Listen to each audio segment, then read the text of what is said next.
Selap. Dua katil besarnya. Kenapa tak mesin katil? Semua dua katil lah. Mana ada satu katil. Oh, macam ni eh? Ya. Oh, baru tahu.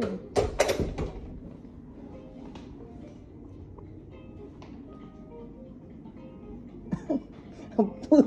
Ya Allah. Kasut dulu. Wah.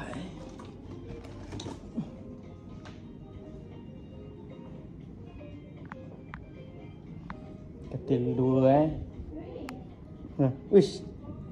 Wish. Nampak air. Ya.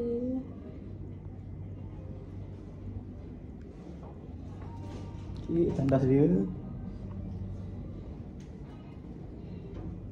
Mungkin nak shower.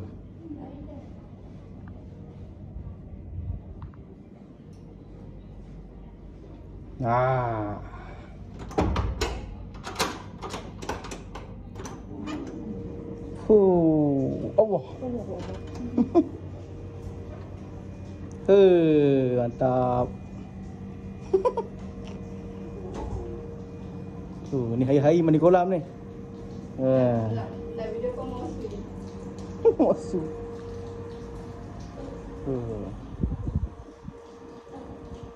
Okay, lain view. Mantap.